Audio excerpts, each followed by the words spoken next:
আসসালামু আলাইকুম। আশা করছি সবাই ভালো আছেন, সুস্থ আছেন। আপনারা অনেকেই কমেন্ট করছিলেন যে 15,000 টাকার মধ্যে একটি সেরা স্মার্টফোন নিয়ে যেন ভিডিওটি নিয়ে আসি। সো আজকের ভিডিওটি আপনাদের জন্য অনেক বেশি ইম্পর্টেন্ট হতে যাচ্ছে, কেননা 15,000 টাকার মধ্যে এই মুহূর্তে সব থেকে সেরা স্মার্টফোন হচ্ছে রেডমি 11 প্রাইম।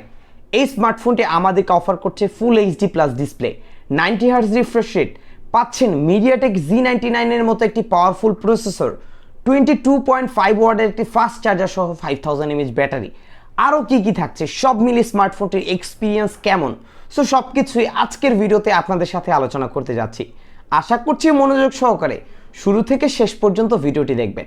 এবং হ্যাঁ, যারা ভিডিওটি দেখছেন এখনই ভিডিওতে লাইক করে দিন, কমেন্ট করুন এবং চ্যানেলটি সাবস্ক্রাইব না করে থাকলে অবশ্যই চ্যানেলটি সাবস্ক্রাইব করুন। সো কথা বাড়াতে যাচ্ছি না, আপনারা দেখছেন আপনাদের প্রিয় channel JK tech BD YouTube channel. ডিজাইনের অন্যতম দিক হচ্ছে স্মার্টফোনটির আউটলুক, এবং এই স্মার্টফোনটার আউটলুকটা আমরা অ্যাভারেজের কাতারে রাখছি। অনেকে বলছে এটার আউটলুকটা এতটা আকর্ষণীয় না, আবার অনেকে বলছে এটা মোটামুটি ঠিকঠাক আছে।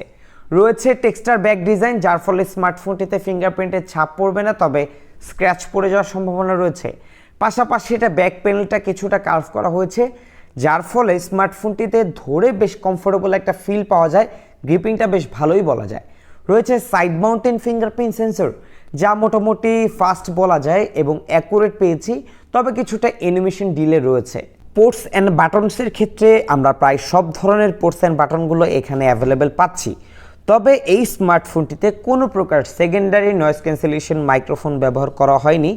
পাশাপাশি এটার যে ফ্রন্ট প্যানেল, সেখানে আমরা দেখতে পাচ্ছি একটি ইউ নচ যুক্ত ডিসপ্লে। এবং সাউন্ডের দিক থেকে যেহেতু এখানে আমরা একটি সিঙ্গেল বটম ফায়ারিং স্পিকার পাচ্ছি, সিঙ্গেল বটম ফায়ারিং স্পিকার হিসেবে এটা লাউডনেস বেশ ভালো ছিল, বেশ অ্যাকুরেট সাউন্ড পেয়েছি। বাট বাজেট সেগমেন্টে যদি ডুয়েল স্টিরিও স্পিকার অফার করা হতো, সত্যি বিষয়টা জোস হতো।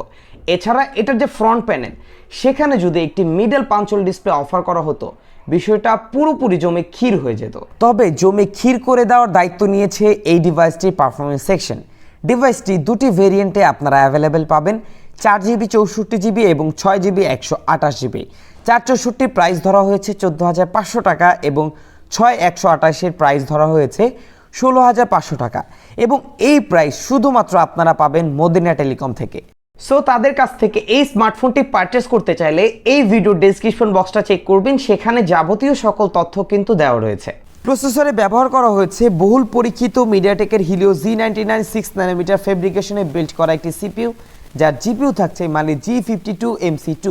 সো প্রাইস অনুযায়ী এই মুহূর্তে মিডিয়াটেকের হিলিও Z99 প্রসেসরটি কিন্তু অন্য কোনো স্মার্টফোন ব্র্যান্ড এই প্রাইস পয়েন্টে অফার করছে না।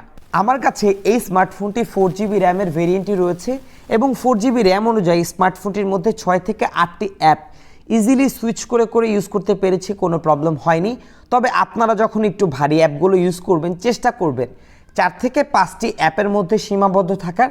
এই ক্ষেত্রে এটার মধ্যে একটা ফ্লুয়েন্ট বেটার এক্সপিরিয়েন্স পেয়ে যাবেন। পাশাপাশি যারা মাল্টিমিডিয়া লাভার বা এই টাইপের ইউজার আছেন, সোশ্যাল মিডিয়া ইউজের পাশাপাশি দৈনন্দিন যে বেসিক কাজগুলো করতে চান, অফিস ওয়ার্কের কাজগুলো করতে চান, তাদের ক্ষেত্রে এই স্মার্টফোনটি ইজিলি হ্যান্ডেল করতে পারবে, কোনো প্রবলেম হবে না, এবং আমরাও মোটামুটি একটা ফ্লুয়েন্ট এক্সপিরিয়েন্স পেয়েছি। গেমিং রেজাল্টের ক্ষেত্রে মিডিয়াটেকের হিলিও Z99 প্রসেসর অনুযায়ী স্মার্টফোনটির মধ্যে হাই গ্রাফিক্সে আপনারা পাবজি প্লে করতে পারবেন, তবে মাঝে মাঝে কিছুটা ল্যাগ বা ফ্রেম ড্রপ স্মার্টফোনটির মধ্যে দেখতে পাবেন। সো নর্মাল গ্রাফিক্সে যদি গেম প্লে করেন, সেই ক্ষেত্রে মোটামুটি একটা স্মুথ এক্সপিরিয়েন্স পাবেন। তবে লং টাইম গেম খেলার ক্ষেত্রে ল্যাগ বা ফ্রেম ড্রপ দেখতে পাবেন, যা খুবই স্বাভাবিক। পাশাপাশি হিটিং ইস্যুর কথা বলতে গেলে, লং টাইম গেম খেললে কিছুটা হিট হয়, তবে হিটিংটা এতটা অ্যাগ্রেসিভ ছিল না। এবং স্মার্টফোনটির মধ্যে পাবজি লাইট, ফ্রি ফায়ার, আশফাল 9 এই ধরনের গেমগুলো মোটামুটি স্মুথলি প্লে করতে পারবেন। এবং এই স্মার্টফোনটির অপারেটিং সিস্টেম হিসেবে আমরা দেখতে পাচ্ছি অ্যান্ড্রয়েড 12, পাশাপাশি রয়েছে MIUI 13। এটা পারফরমেন্স নিয়ে বলতে গেলে কিছুটা ল্যাগিং ইস্যু স্মার্টফোনটির মধ্যে দেখতে পেয়েছি। 60 হার্জে ইউজ করলে কিছুটা বেশি ফেস করেছে, এবং 90 হার্জে এই বিষয়টা কিছুটা স্মুথ করে দেওয়ার চেষ্টা করেছে। তবে খুব শীঘ্রই স্মার্টফোনটির মধ্যে আপডেট চলে আসবে, এবং সেখানে MIUI 14 এবং অ্যান্ড্রয়েড 13 এর আপডেট আপনারা পেয়ে যাবেন। এবং এখানে কিছুটা প্রি ইনস্টল অ্যাপ আপনারা দেখতে পাবেন, সো আপনি চাইলে তা আনইনস্টল করে দিতে পারেন। এখন আমরা আলোচনা করব এই স্মার্টফোনটির ডিসপ্লে নিয়ে। ডিসপ্লেতে রয়েছে ইউ নচযুক্ত ফুল এইচডি প্লাস রেজুলেশনের একটি আইপিএস প্যানেলের ডিসপ্লে এবং এখানে 90 হার্জ পর্যন্ত রিফ্রেশ রেট পাবেন। 240 হার্জের টাচ স্যাম্পলিং রেট রয়েছে। কর্নিং গোরিলা গ্লাস 3 প্রোটেকশন আমরা এখানে দেখতে পাচ্ছি। 400 নিটস পর্যন্ত পিক ব্রাইটনেস স্মার্টফোনটির ডিসপ্লেতে রয়েছে।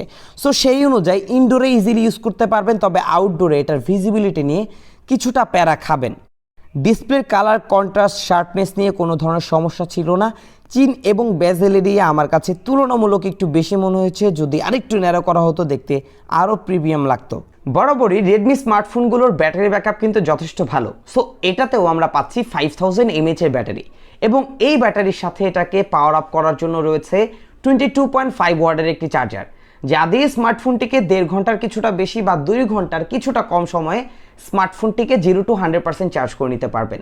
এবং এটার যে চার্জ ব্যাকআপ পেয়েছি, যদি আপনি একজন নর্মাল ইউজার হয়ে থাকেন প্রায় 1.5 দিনের কিছুটা বেশি চার্জ ব্যাকআপ পাবেন, বাট হেভি ইউজ করলেও একদিনের মতো চার্জ ব্যাকআপ দিতে পারবে। এবং স্মার্টফোনটি নর্মালি যদি আপনি ইউজ করেন সেই ক্ষেত্রে 7 থেকে 8 ঘন্টার মতো স্ক্রিন অন টাইম পাবেন।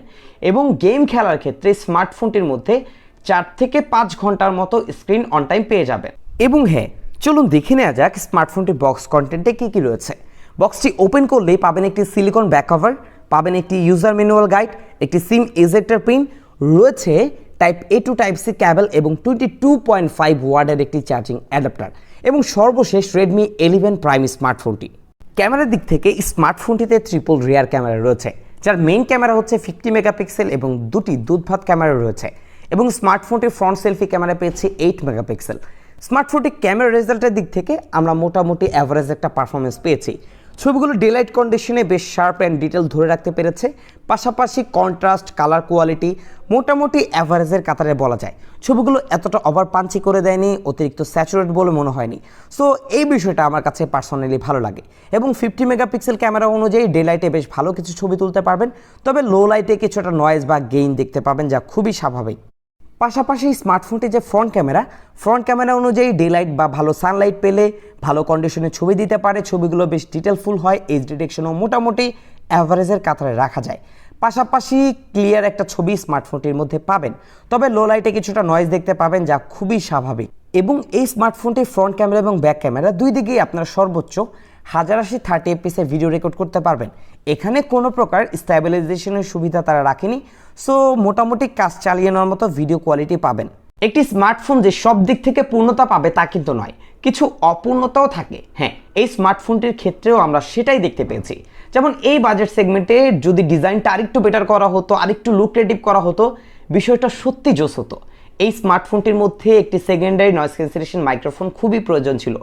পাশাপাশি এটার যে ডিসপ্লে, সেখানে যদি একটি মিডল পাঞ্চল ডিসপ্লে অফার করা হতো, বিষয়টা সত্যি জোস হতো।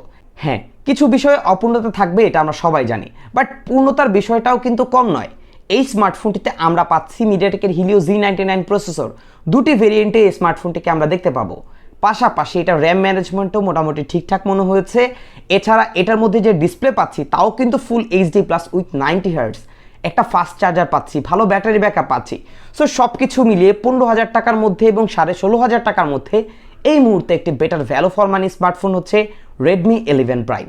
সো ভিউয়ার্স, যারা এই বাজেটে স্মার্টফোন পারচেস করতে যাচ্ছেন, চোখ বুঝে এই স্মার্টফোনটি দেখতে পারেন। তবে ইউআই এর ব্যাপারটা টোটালি আপনাদের উপর ডিপেন্ড করবে, কেননা এটার ইউআই নিয়ে অনেকে অনেক ধরনের সমস্যা ফেস করে, আবার অনেকের কাছে এই ইউআইটাই বেস্ট। সো এই বিষয়টা ছেড়ে দিচ্ছি পুরোটা আপনাদের উপর। সো ভিউয়ার্স, বিদায় নিচ্ছি আমি জাকারিয়া হাসান পার্থ। আপনারা দেখছিলেন JK tech BD YouTube channel.